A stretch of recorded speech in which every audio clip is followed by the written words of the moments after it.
लोग हंसते हैं आप पर। दोस्तों, भारत हमेशा अपॉर्चुनिटी खो देता है। इस बार भी हमने अपॉर्चुनिटी खो दी। पहले कोविड, दोस्तों पाकिस्तान मीडिएट कर रहा है। Pakistan is actually mediating the war. ये साफ हो गया है कि यस, पाकिस्तान भी पिक्चर में है, भारत इस पिक्चर में नहीं है। इन्वॉय ने कि भाई भारत इसमें क्यों आगे नहीं आ रहा है। एक यहां पे इस्लामाबाद को क्यों कंसीडर किया जा रहा है, क्योंकि डोनाल्ड ट्रंप है, बट जिस तरीके से आर्टिकल छप रहे हैं, स्टीव विटकॉफ जो है वो दिख रहे हैं, भाई इनके पीएम और आर्मी चीफ जो है वो एक्टिवली जो है इसमें पार्ट ले रहे हैं। चल जाए कि बात कहां हो रही है, इस्लामाबाद में। Islamabad will host. और मैं फिर से बता दूं कि भारत के पास बहुत अच्छी अपॉर्चुनिटी थी। क्या पीएम मोदी की झप्पी कूटनीति पर भारी पड़ गई है पाकिस्तान की चाल? यह सवाल इसलिए उठ रहा है क्योंकि रिपोर्ट आ रही है कि पाकिस्तान अमेरिका और ईरान के बीच शांति दूत बन गया है।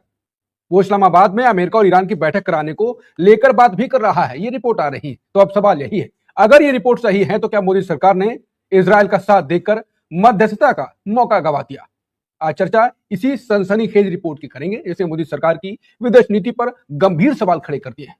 खबर है कि पाकिस्तान के सेना प्रमुख असीम मुनीर ने ट्रंप से बात की और इस्लामाबाद अब अमेरिका ईरान की ऐतिहासिक सुलह का केंद्र बन सकता है। उधर पाकिस्तान के पीएम शहबाज शरीफ भी ईरान के राष्ट्रपति से बात कर रहे हैं। दोनों तरफ बातचीत उनकी हो रही है। इस पर कांग्रेस नेता जयराम रमेश ने सीधा हमला बोलते हुए कहा कि पीएम मोदी के अविवेकपूर्ण फैसलों ने भारत को अंतर्राष्ट्रीय मंच पर अलग थलग कर दिया है और कहा कि पाकिस्तान राजनीतिक, सामाजिक, आर्थिक और वैश्विक स्तर पर बेहद नाजुक हालत में था, उसे एक नई जिंदगी मिल गई है और आज ट्रंप का सबसे करीबी सलाहकार बन गया है।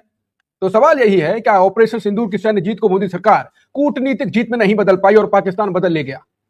आज सवाल सीधा है, क्या पीएम मोदी के रणनीतिकारों से चूक हुई है जिसका फायदा उठाकर पाकिस्तान ने व्हाइट हाउस में अपनी पैठ बना ली है? क्या भारत वाकई इस ग्लोबल गेम से बाहर हो रहा है या हो चुका है? तो चलिए इसी पर करते हैं चर्चा। नमस्कार, मैं हूं अंकुर, आप देख रहे हैं सतन का खास शो आशुतोष की पैनी नजर, जहां आशुतोष जी खबर की खबर लेकर असली खबर बताते हैं। आशुतोष जी, अगर ये रिपोर्ट सही है तो भारत में के लिए कितनी बड़ी खबर है ये? देखिए, जो लोग ख्याली दुनिया में रहते हैं, ख्याली पुलाव पकाते रहते हैं, उनको तो इससे बड़ा झटका हो नहीं सकता है। वर्ल्ड में रहने लगते हैं और उस गुब्बारे से बाहर निकलने की कोशिश नहीं करते, तो आपको आसपास की दुनिया दिखाई नहीं पड़ती है और आप फिर एक झूठ को सच और फिर झूठ को सच मानते चले जाते हैं और फिर आप उस झूठ के चक्रव्यूह में ऐसा फंस जाते हैं कि आप उससे निकल ही नहीं पाते और फिर आप अपना नुकसान करते हैं और देश का भी नुकसान करते हैं। ये जो फाइनेंशियल टाइम्स की जो खबर आई है, जिसको इंडियन एक्सप्रेस ने अपनी फ्रंट पेज रिपोर्ट में कोट किया है और उसके आधार में पूरी इस कहानी उन्होंने बनाई है, पूरी रिपोर्ट उसमें बनाई है, वो एक बात बहुत स्पष्ट तौर पर कहता है, अगर उसको एक सेंटेंस में कहा जाए तो दरअसल एक झटके में पाकिस्तान ने अपने आप को एक फेल्ड स्टेट से निकाल के एक बड़े स्टेट के तौर पर स्टैब्लिश करने की कोशिश की है। भारत की लगातार ये कोशिश रही कि पाकिस्तान एक फेल्ड स्टेट है, पाकिस्तान एक आतंकवादी देश है और अगर वो आज की तारीख में दुनिया की सबसे बड़ी क्राइसिस पर अगर वो मध्यस्थ की भूमिका निभाने की कोशिश कर रहा है, उनके जो सेना प्रमुख हैं मार्शल असीम मुनीर, वो अगर अमेरिका के राष्ट्रपति डोनाल्ड ट्रंप से बात कर रहे हैं, उनके प्रधानमंत्री शहबाज शरीफ वो ईरान के राष्ट्रपति पेजेस्कियान से बात कर रहे हैं, तो आप सोचिए कि उसने अपने आप को इस ग्लोबल क्राइसिस में एक ग्लोबल मीडिएटर के तौर पर स्थापित करने की कोशिश की है। यह भूमिका आपको अंकुर अच्छी तरीके से याद होगा। मैं बार बार यह कहता था कि भारत उस आदर्श स्थिति में था जहां भारत इस वक्त एक ग्लोबल मीडिएटर की तरीके से ग्लोबल नेगोशिएटर की भूमिका में आ सकता था और भारत की स्टैंडिंग अंतर्राष्ट्रीय मंच पे बहुत बढ़ सकती थी, क्योंकि भारत एक तरफ इजराइल के साथ उसके बड़े अच्छे रिश्ते थे, खासतौर प्रधानमंत्री नरेंद्र मोदी के, भारतीय जनता पार्टी के जो है वो बड़े अच्छे रिश्ते थे। दो बार पहले प्रधानमंत्री हैं जो एक बार नहीं बल्कि 2 बार इजराइल की यात्रा पे गए, युद्ध शुरू होने के 2 दिन पहले गए और भारत की एक ऐतिहासिक दोस्ती मित्रता वो ईरान के साथ हमेशा से रही है और ईरान भी भारत को अपना मित्र मानता रहा है। लेकिन जैसे ही युद्ध शुरू हुआ, उस युद्ध शुरू होने के बाद जिस तरीके से उनके सुप्रीम लीडर खामनेई का कत्ल हुआ और इजराइल और अमेरिकी फोर्सेस ने मिलकर उनका कत्ल किया और उस पर भारत की जो मोदी सरकार है उसने चुप्पी साध ली, उस पर एक शब्द नहीं बोला। और इस बीच जब ईरान ने अपने सेल्फ डिफेंस में मिडिल ईस्ट के दूसरे देशों के ऊपर हमला किया, मतलब हमले का मतलब जो अमेरिकी सैन्य ठिकाने पर हमला किया, जी हमला किया, तो हमारी सरकार ने वहां के शासनाध्यक्षों को फोन करके ये जो हमला हुआ था इसकी निंदा की, साथ ही साथ इजराइल के साथ भी खड़े रहे। तो जब आप पूरी मजबूती के साथ ईरान के साथ न खड़े होकर बल्कि अमेरिका और इजराइल के साथ खड़े हो गए, उनके सुप्रीम लीडर के कत्ल में आपने संवेदना भी व्यक्त नहीं की और जब देश के अंदर एक दबाव बना, तब 6 दिन के बाद हमारे विदेश सचिव वहां जाते हैं और उनकी किताब में संवेदना संदेश लिखते हैं और उसमें भी उनकी मृत्यु को वो एक डिमाइस के तौर पर पेश करने की कोशिश करते हैं। तो जाहिर सी बात है, भारत की जो बार्गेनिंग पावर थी, जो निगोशिएटिंग पावर थी, जो हो सकती थी, उसने ईरान के साथ पूरी तरीके से अपने आप को खत्म कर दिया कि आप किस मुंह से ईरान से कहेंगे कि आप युद्ध को रोक लीजिए। और देखिए, नतीजा बिल्कुल स्पष्ट है।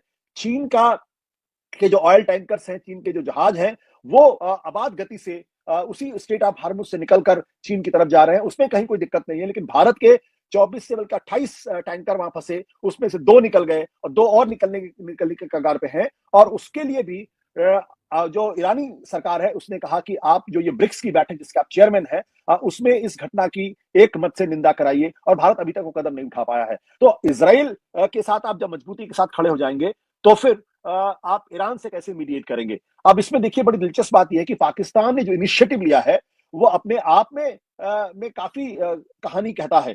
पाकिस्तान अमेरिका का बहुत क्लोज एलाई हो गया है। असीम मुनीर और उनके शहबाज शरीफ कई बार वहां ट्रंप के साथ लंच कर चुके हैं। हाँ। और उनको शहबाज शरीफ को और प्रधानमंत्री नरेंद्र मोदी को एक पाले में खड़ा करके दोनों को अपना best friend and great leaders बताया है। तो वहां पे स्थिति को देखिए, और ये वही पाकिस्तान है जिसने जब ईरान पे हमला हुआ तो उसने इस घटना की निंदा की और उसने कहा कि ये बात ठीक नहीं है।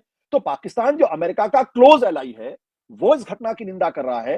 आशुतोष जी, जी, मुझे अब मैं आपकी बातें समझ गया। एक बार सर में मोदी पाकिस्तान ने यहाँ पर निंदा की, मोदी जी ने क्या क्या गलत किया? इजराइल यात्रा पर गए और निंदा नहीं की, ये सब चीजें ज्यादा उनके एंटी गई और पाकिस्तान ने तुरंत निंदा करी, प्रदर्शन भी हुए तो वो और शांत रहा। वो ये सब देखिए, मैंने उस वक्त भी कहा था कि आप इजराइल के साथ अपने रिश्ते रखिए, कोई दिक्कत नहीं है। अमेरिका के साथ रिश्ते रखिए, बहुत कोई दिक्कत नहीं है। ईरान के साथ रिश्ते रखिए, कोई दिक्कत नहीं है।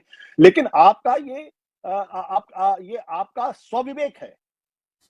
आप ये अधिकार अपने पास रखिए कि अगर कोई इजराइल, अमेरिका, ईरान में से कोई भी गलत करता है तो आप उसकी निंदा करिए, बोल पाए। हाँ, एक मॉरल लीडरशिप, आप इसी का कहते हैं मॉरल लीडरशिप। जहां कहीं भी गलत होता है आप उसके साथ खड़े होते हैं और आप उसको 2 टूक शब्दों में उसकी निंदा करते हैं या उसको गलत बताते हैं। पाकिस्तान अगर अमेरिका के एलाई होने के बावजूद भी ईरान पर हुए हमले की निंदा कर सकता है तो भारत क्यों नहीं कर सकता? यहां पे पाकिस्तान ने इनिशिएटिव हमसे ले लिया और ये इस बात को भी दर्शाता है कि सिर्फ निंदा करने मात्र से एक देश के रिश्ते दूसरे देश से खराब नहीं होते हैं। लेकिन जब उनके सुप्रीम लीडर का कत्ल हो जाए और आप चुप रहें और उसके बाद युद्ध के 2 दिन पहले आप इजराइल जाएं, तब दुनिया को बताना बड़ा मुश्किल हो पाएगा कि क्या आपको इस युद्ध की कोई जानकारी नहीं थी। और उसके बाद आपने जब ईरान ने हमला किया मिडिल ईस्ट के कंट्रीज के ऊपर तो आपने उसकी निंदा की। लेकिन और हमारे यहाँ से जो उनका प्लेन, हमारे यहाँ से जो उनका जहाज जा रहा था, जो अभ्यास करके उस पर अटैक हो जाता है, हम कुछ नहीं बोलते। हाँ, हम कुछ नहीं बोलते। तो ये इन सब बातों को युद्ध में फंसा हुआ कोई भी देश, कोई लीडरशिप आसानी से नहीं बोलता है। ये बात हमें याद रखनी चाहिए। और अब पूरी दुनिया के सामने स्पष्ट है। दुनिया के तमाम बड़े बड़े डिप्लोमेट्स, जो भारत के डिप्लोमेट्स हैं, कमल सिब्बल जैसे, जिसके कहते हैं, या गरे खान जैसे लोग, जिनका अंतरराष्ट्रीय स्तर पर बड़ा सम्मान भी है, भारत में भी उनको बहुत गंभीरता के साथ लिया जाता है। और कमल सिब्बल तो वो है जो एक जमाने में नरेंद्र मोदी के सपोर्टर माने जाते थे। उन सब लोगों ने यह कहा कि भारत की जो विदेश नीति है वो गलत है या गलत दिशा में जाती हुई दिखाई पड़ रही है। तो वैसे में पाकिस्तान अपना स्टेचर बढ़ा रहा है और हम जो अपना स्टेचर बहुत बढ़ा सकते थे, वो अचानक लगता है कि वो किसी ख्याली पुलाव हमसे पका रहे थे और उसी से अपने आप को संतुष्ट कर रहे थे। अब ये बात मुझे समझ में नहीं आती है कि क्या भारत का 140 करोड़ का जो मार्केट है वो उसकी कोई बार्गेनिंग पावर नहीं है? क्या हमारे हिंदुस्तान के प्रधानमंत्री ट्रंप को फोन करके नहीं कह सकते थे कि भाई इस युद्ध को खत्म किया जाए, पूरी दुनिया इससे परेशान है? और अगर आप कहें तो मैं ईरान के राष्ट्रपति से बात करता हूं, या नेतन्याहू जो नरेंद्र मोदी के व्यक्तिगत दोस्त है, क्या उनको फोन करके नहीं कह सकते थे?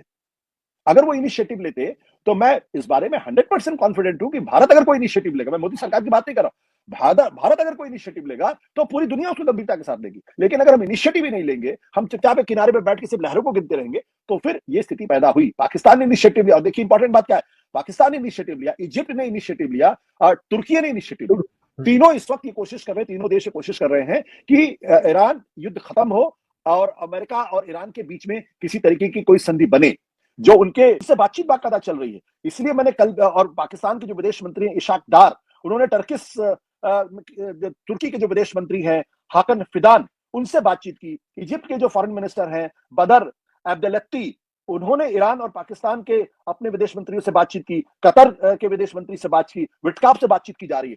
तो एक कोशिश पाकिस्तान कर रहा है, या तुर्की कर रहा है, या इजिप्ट कर रहा है, या फिर कतर कर रहा है, वो हमारा देश क्यों नहीं कर सकता था? हम तो आइडियली प्लेस्ड थे।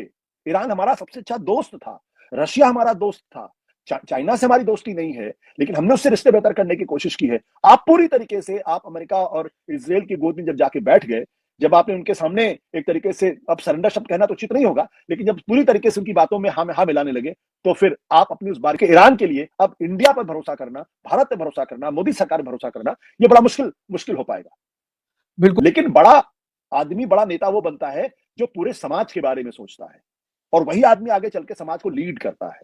तो बड़ा देश वो होता है लोगों की नजर में जो पूरे समाज को रोशनी दिखाने का काम करे, पूरे समाज के लिए टॉर्च लाइट का काम करे, और उसको नैतिक दृष्टि देने का काम करे। भाई ये मैं कहने का प्रयास कर रहा हूं। तो यहाँ पे भारत के लिए बहुत अच्छी स्थिति थी कि भारत तीनों देशों के बीच में एक सुलह समझौता कराने की कोशिश करता है, चाहे असफल हो जाए। देखिए, मैं ये नहीं मानता पाकिस्तान इसमें सफल हो जाएगा, लेकिन कम से कम वो कोशिश तो कर रहा है। और भारत पाकिस्तान से बेहतर भारत आइडियली प्लेस था, क्योंकि भारत जिस तरीके से, मोदी सरकार जिस तरीके से इजराइल से बात कर सकती थी, नेतन्याहू से बात कर सकती थी, ट्रंप से बात कर सकती थी, ईरान के राष्ट्रपति कहना चाहता, हम पूरी तरीके से इजराइल के साथ खड़े हो गए। बिल्कुल।